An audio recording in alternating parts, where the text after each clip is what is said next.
Assalamualaikum warahmatullahi wabarakatuh.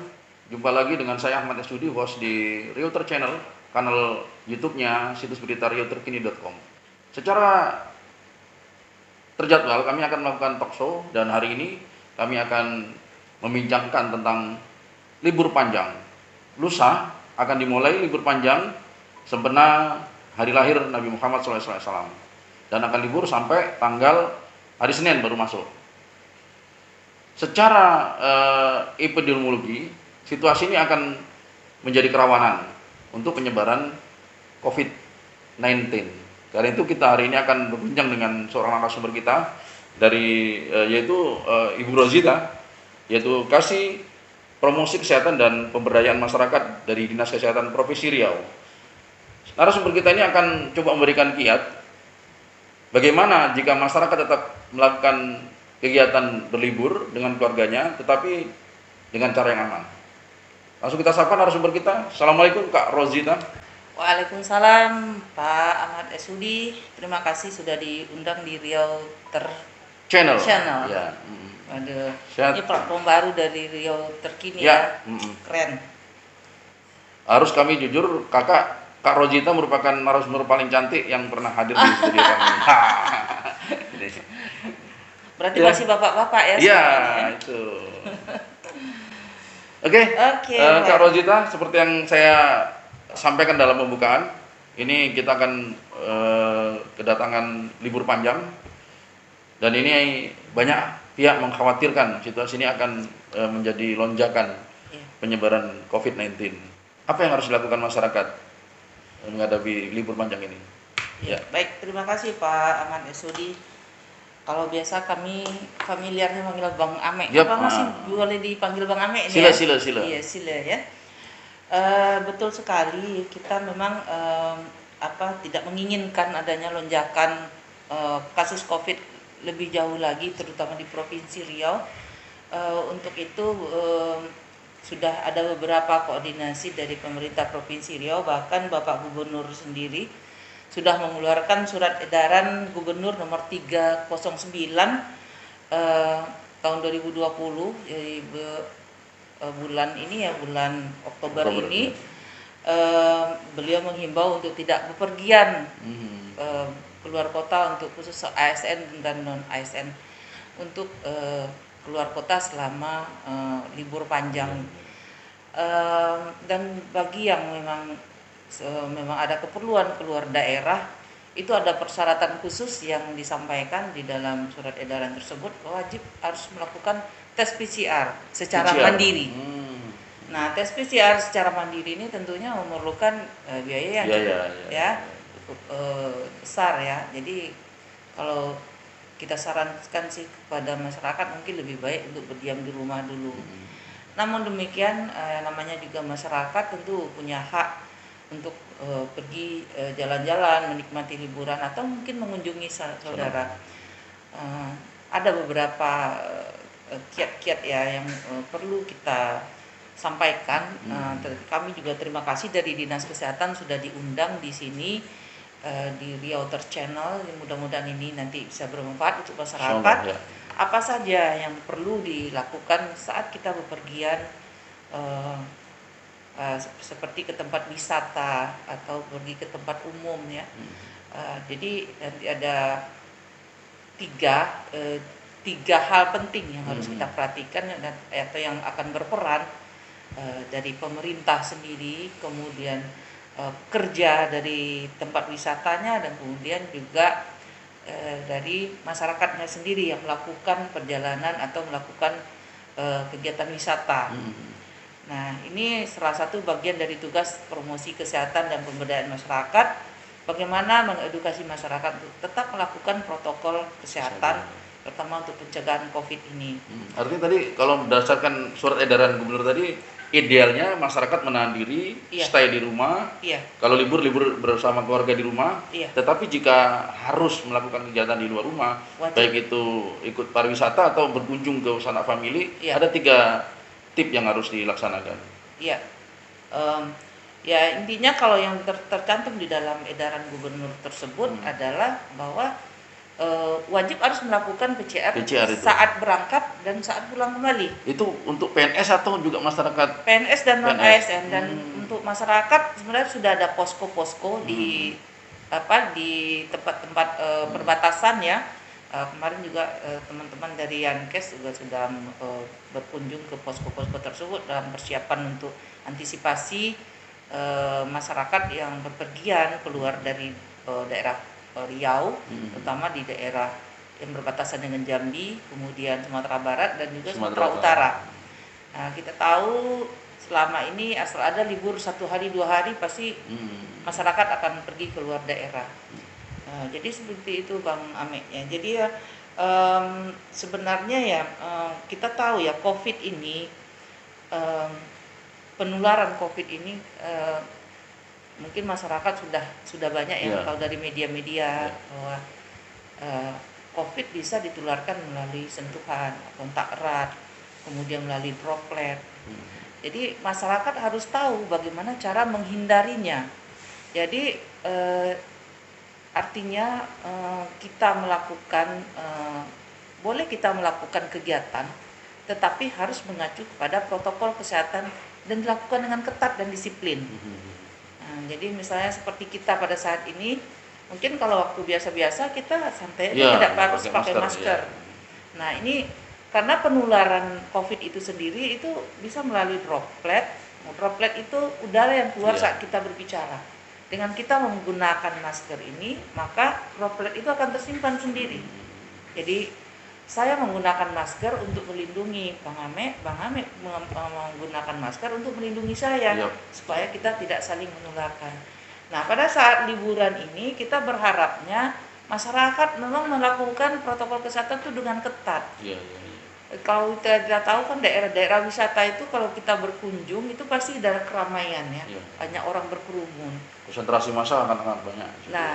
Nah, pemerintah sudah membuat kampanye 3M ya, memakai masker, kemudian mencuci tangan pakai sabun sesering mungkin, kemudian menjaga jarak. Nah, kalau di Riau tambah lagi dari Pak Gubernur itu ada menghindari kerumunan. Artinya kalau 3 atau 4 poin tadi bisa kita lakukan dengan disiplin, kita terapkan dalam kehidupan kita sehari-hari, insya Allah kita bisa terhindar dari penularan COVID. Ya. Nah, untuk itu tentunya aspek-aspek yang berpengaruh dalam hal ini tentunya tempat wisatanya sendiri tentu harus dipersiapkan untuk sarana yang bersih, dilakukan desinfektan ya, penyemprotan dengan desinfektan, kemudian tempat cuci tangan, menyediakan tempat cuci tangan, kemudian menyediakan sarana air bersih tentunya. Kalau cuci tangan tidak ada air bersih juga susah ya. Kemudian menjaga sirkulasi udara. Kalau misalnya di tempatnya tertutup indoor gitu, menjaga sirkulasi udara. Jadi seperti ruangan tertutup seperti ini misalnya, ini penularannya akan lebih tinggi ya potensinya. Jadi droplet itu ada dia yang bisa menghilang, ada yang dia mengering kemudian dia berterbangan. Nah, kalau misalnya ruangan itu ada ruangan AC, tidak ada sirkulasi udara, itu lebih cepat terjadinya penularan. Lebih rentan ya. Nah, artinya juga mungkin di tempat wisata perlu ada petugas yang selalu mengingatkan agar tidak terjadi kerumunan massa. Nah, betul. Jadi kita lanjutkan dulu ya, untuk tempat wisata ini ada beberapa persyaratan ya, menjaga sirkulasi udara dan sinar matahari. Sedapat mungkin ada sinar matahari ya. Kemudian diharapkan semua tempat wisata memasang media informasi tentang pencegahan COVID ini untuk mengingatkan masyarakat supaya tetap melakukan protokol kesehatan.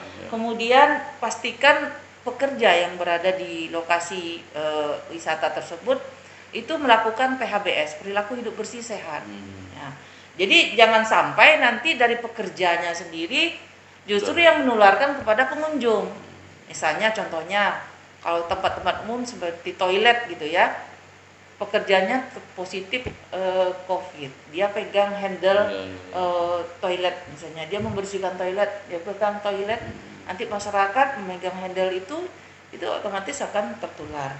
Nah, kemudian mengumumkan larangan bagi pekerja yang sakit. Jadi dia juga harus mengetahui kalau ada pekerjanya yang sakit, jangan dibiarkan untuk bekerja pada hari itu. Karena nanti bisa aja dia sakit zaman sekarang, bisa aja gejalanya adalah Ya, gejala gejala COVID COVID, ya. Jadi gitu. Kemudian periksa suhu tubuh di pintu pengunjung, masuk. ya. Nah, ini fasilitas ini harus disediakan oleh Pengelola pengelola tempat wisata. wisatanya. Kemudian petugasnya juga. Nah, ini ada juga ya, saya lihat petugas pakai sarung tangan. Tapi dia membuka tutup pintu masuk. Nah, itu juga sarung tangan itu sebenarnya tidak dianjurkan karena dia membuka tutup itu nanti ada beberapa orang yang pegang, mungkin ada yang terinfeksi, malah dia yang menularkan ke orang lain. Makanya kami juga tidak merekomendasikan penggunaan sarung tangan di bank juga tidak. Lebih baik kita mencuci tangan sesering mungkin ya. daripada menyediakan sarung tangan.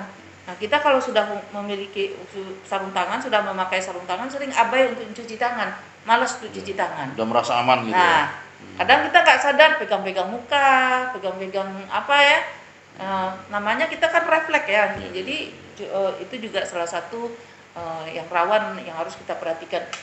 Kemudian batasi jumlah pengunjung yang datang. Ada kuotanya. Ya. Jadi jangan sampai udah berdesak-desakan misalnya terus masih suruh masuk. Nah, itu kan berpotensi untuk harus tidak kapasitas normal. Iya. Iya. Sebaik mungkin itu setengah dari kapasitas yang biasanya tertampung. Jadi tetap terjaga jaraknya antara satu dengan yang lain pengunjungnya. Kemudian jam operasional juga harus dibatasi. Ya, jangan sampai dari pagi hingga malam sampai pagi lagi itu 24 jam ya. Di tempat wisata, tempat hiburan ini kan sering seperti itu. Jadi itu harus dibatasi. Kemudian atur jarak antrian, terutama pada pembelian tiket masuk ya, dan tiket masuk. Nah, ini juga harus diperhatikan oleh pemilik tempat wisata atau pengelola tempat wisata. Kalau tidak diatur antrian, mereka tidak berjarak, ini dikhawatirkan nanti mereka akan tetap berkontak terjadi kontak antara satu pengunjung dengan pengunjung yang lain, ini berisiko. Kemudian juga mengatur alur pengunjung. Jadi yang alur masuk, nanti pintu keluarnya sendiri. Jadi tidak ada yang bertabrakan atau berbarengan antara keluar dan masuk. Jadi mungkin itu yang untuk pengelola. Kemudian juga batasi kapasitas lift. Ini kalau untuk tempat misalnya kayak hotel gitu ya. Nah, ini sering terjadi ya. Jadi sedapat mungkin kalau misalnya kalau orang wisata pasti tidak lepas dari tempat penginapan ya. Kalau tempat penginapannya ada lift.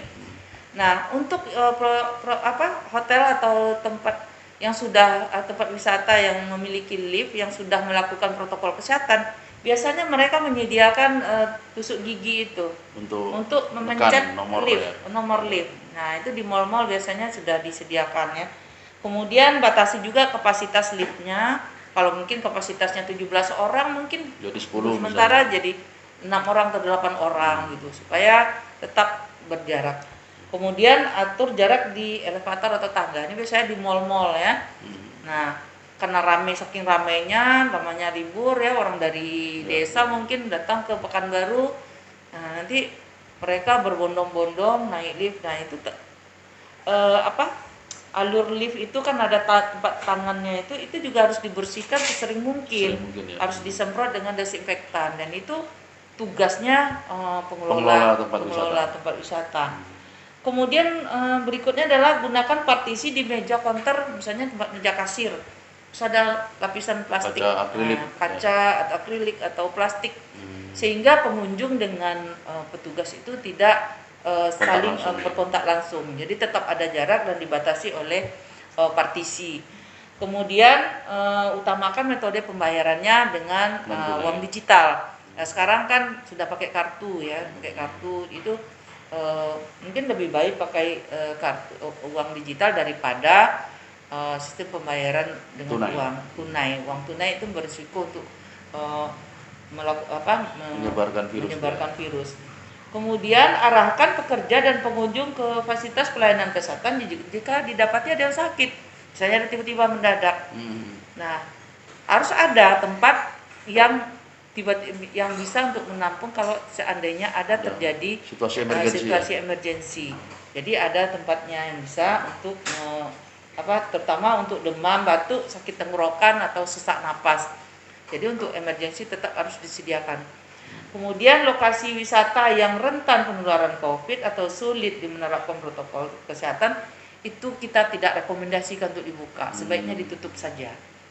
Ya. Jadi ini yang untuk pengelola. Kemudian untuk pekerjanya sendiri, Bang Ame ya. Pekerjanya sendiri pastikan dia bekerja tuh sehat, dalam kondisi sehat.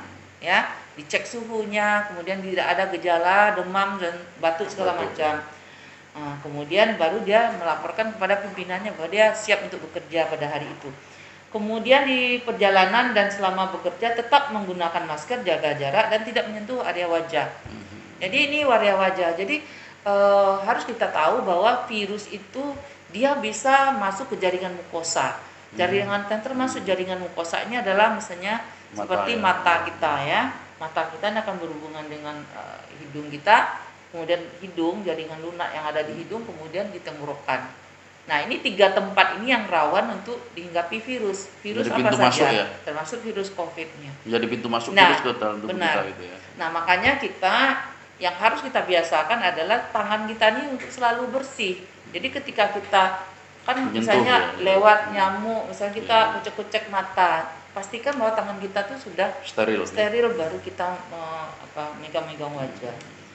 Nah, kalau misalnya tidak tersedia pada saat dia bertugas, ini untuk kerja ya, bawa hand sanitizer, ya itu bisa menjadi kalau kami di Promkes lebih menganjurkan cuci tangan pakai sabun daripada dengan air mengalir daripada hand sanitizer, karena cuci tangan pakai sabun itu dia bisa membunuh bakteri, virus, kan itu lebih safety daripada hand sanitizer walaupun dalam kondisi air atau sabun tidak tersedia, hand sanitizer bisa kita gunakan. Jadi alternatif ya? Iya. Nah ini kan karena basicnya juga dari alkohol, jadi kalau terlalu sering juga bisa menimbulkan alergi. Untuk sebagian orang itu akan berpengaruh terhadap jaringan kulitnya. Ya. Gitu. Tapi kalau misalnya memang tidak tersedia ya kemudian itu harus kita bawa setiap hari. Kemudian semua pekerja untuk selalu aktif mengingatkan. Misalnya kelihatan kalau security ya di tempat tidak ada masyarakat yang tidak menggunakan masker, Bu, dipakai maskernya gitu. Atau kemudian misalnya dia berkerumun di satu kelompok, ayo jangan berkerumun. Jadi inilah tugasnya pekerja itu untuk selalu mengingatkan untuk melakukan protokol kesehatan dengan benar. Kemudian mandi dan ganti pakaian segera sampai di rumah. Jadi setelah dia bekerja itu siapapun namanya pekerja, bukan hanya pekerja di tempat wisata saja ya. Kita juga kalau sudah keluar, silakan sampai di rumah, jangan menyentuh yang lain-lain dulu. Kita buka semua pakaian kita masukkan ke tempat cucian, langsung direndam dengan air atau dengan deterjen ya. Kemudian mandi, bersihkan badan, baru bertemu dengan keluarga. Nah ini kadang-kadang ini di masyarakat yang sangat sulit untuk kita edukasi. Jadi itu yang perlu diingat. Kemudian lakukan PHBS seperti konsumsi gizi seimbang, aktivitas fisik kemudian minum vitamin untuk penambah imun kita. Nah ini penting ya karena virus itu tidak ada obatnya. Waktu kita sakit flu biasa saja itu kan flu disebabkan oleh virus. Itu dari dulu sakit flu itu tidak pernah ada obatnya, ya. Tidak ada obat untuk virus sebenarnya. Yang diobati sebenarnya gejalanya. Nah, bagaimana cara kita supaya tidak dimasuki virus? Itu daya tahan tubuh kita lah, antibodi kita yang harus kuat. Makanya kita dianjurkan untuk cukup vitamin, makanan bergizi. Kemudian untuk saat ini para pakar menganjurkan kita untuk berjemur di pagi hari supaya vitamin D kita tetap tersedia. Walaupun vitamin D tersedia dalam bentuk tablet, tapi tidak dianjurkan karena ini juga akan berpengaruh terhadap kesehatan kita nanti. Kalau terlalu banyak vitamin D itu juga akan bermasalah terhadap kesehatan.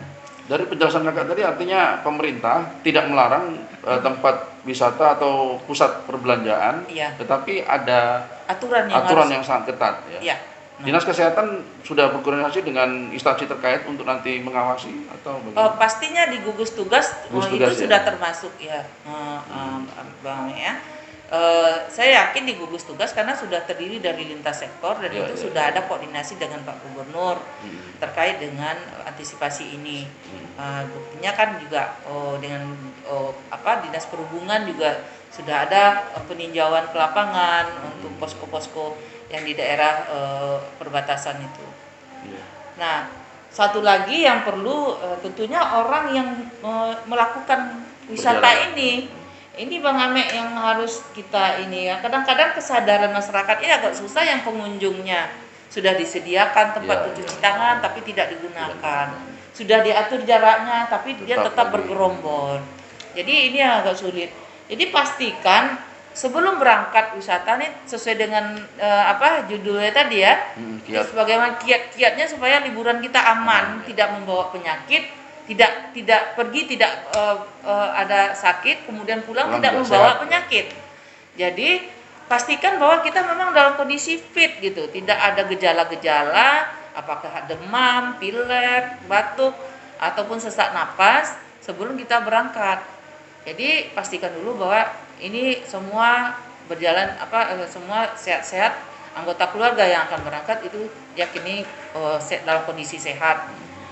Kemudian selalu pakai masker di dalam perjalanan walaupun kita satu rumah. Ya, ya, ya. Kenapa begitu? Mungkin saya perlu cerita sedikit pengalaman pribadi saya. Ya. Kebetulan suami saya kemarin sempat positif COVID ya. So. Tapi kami serumah tidak terkena COVID. Karena memang kami melakukan protokol kesehatan itu agak cerewet dengan anak-anak. Cuma saya lost dengan suami saya mungkin karena dia berada di luar, kemudian sepertinya uang ya, dia naruh maskernya di dalam kantong dari kantong yang istilahnya itu ada uang di dalamnya, dicampur dengan uang. Habis itu dipakai maskernya. Maskernya dipakai lagi, habis itu taruh lagi. Jadi semua heran kenapa kami serumah tidak ada yang positif. Kami 2 kali swab tidak ada yang positif. Jadi memang kalau kami di rumah memang anak-anak saya batasi itu tidak ada kawannya berkunjung ke rumah. Kemudian anak yang SD itu memang belajarnya kan secara daring ya. Itu memang tidak saya biarkan keluar rumah. Dan di rumah kami tetap pakai masker. Jadi hanya di tempat-tempat tertentu ya, kalau di kamar nggak mungkin nggak pakai masker gitu ya, nggak mungkin. Jadi hanya di situ ya. Tapi itulah alhamdulillah upaya untuk mencegah. Kemudian saya juga menyediakan desinfektan sendiri, saya buat cairannya sendiri.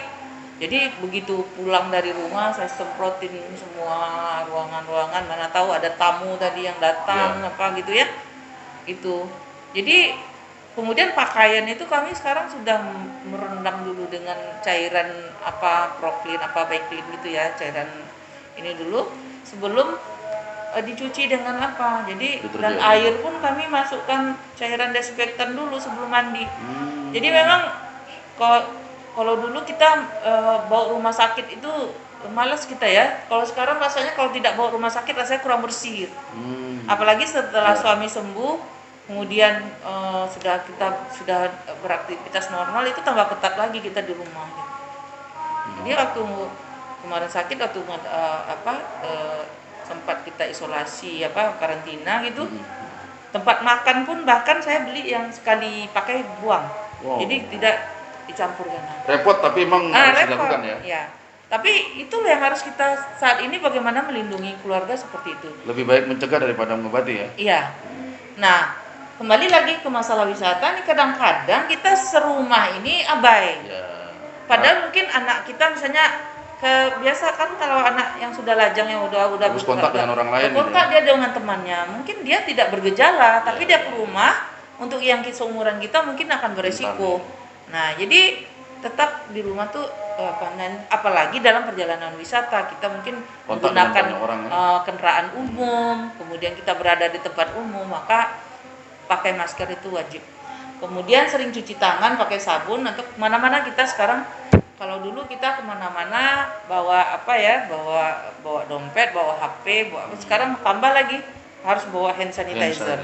Jadi di mana-mana kita harus sediakan hand sanitizer. Nah, kalau sekiranya tidak ada tersedia tempat cuci tangan. Nah, kemudian jaga jarak itu perlu untuk bagaimana supaya kita berkomunikasi dan terlalu dekat. Nah, seperti kita ini lah, ini kita berjarak nih, dan kita sudah pakai masker. Walaupun kita sudah pakai masker, tetap harus berjarak. Gitu. Karena masker ini juga 70% melindungi, jadi untuk penularan. Kalau kita salah satu itu 70%, kalau kita keduanya mungkin 90% ya. Tapi masih ada 10% kan? 10% Gimana? potensi untuk. Ya. Nah, just in case potensi itu ada. Nah, makanya kita tetap harus menjaga jarak walaupun kita sudah memakai masker. Nah, jadi untuk di tempat-tempat umum itu hindari kerumunan. Kemudian setelah kita berwisata mungkin ke tempat umum kita langsung bersihkan badan. Jadi prinsipnya sebenarnya 3M itu sebenarnya sederhana. Kalau dipahami dan kita lakukan kebiasaan untuk itu sebenarnya tidak sulit ya. Tapi kadang-kadang masyarakat itu juga kesadarannya agak kurang ya. Jadi susah kalau kita bilang. Ada juga kita bagikan masker, yang kami pengalaman juga Bang Ame, kita bagikan masker di apa, Bu, kami nggak perlu masker gitu ya kan. Kadang maskernya digantung di leher ya. Dia punya masker kan gantung di leher, tidak dipakai. Nanti dia minta masker lagi, Bu, minta masker tuh yang itu belum dipakai ya, Bu, sesak napasnya. Ya mau tak mau ya, untuk saat ini ya kita harus melakukan apa ya, adaptasi. Kalau kita bilangnya ini adaptasi kebiasaan baru itu menuju bukan new normal, itu bukan hidup normal, tapi new normal itu normal hidup sehat yang baru itu ya harus seperti ini gitu. Apalagi Riau sebenarnya kalau untuk masker ini tidak heran ya. Sebenarnya kita beberapa tahun yang lalu selalu pakai masker gara-gara karhutla ya. Nah, dulu kita selalu minta masker untuk bagaimana supaya kita terhindar dari asap. Nah, sekarang kenapa kita keberatan menggunakan masker kalau kita sudah tahu bahwa itu akan berisiko terhadap kita. Nah, ini yang perlu ditekankan kepada masyarakat. Begitu Bang Ahmed. Ya, Kak Rosita sangat jelas bahwasanya idealnya sih kita menahan diri untuk tidak berpergian selama libur panjang 4 hari. Tetapi jika pun harus melibur, pemerintah sudah melakukan regulasi dan ada kiat-kiat untuk agar liburan kita bersama keluarga tetap happy, tapi juga tetap aman. Ya. Terima kasih Kak Rosita atas pemaparannya. Sama-sama Pak Ahmed.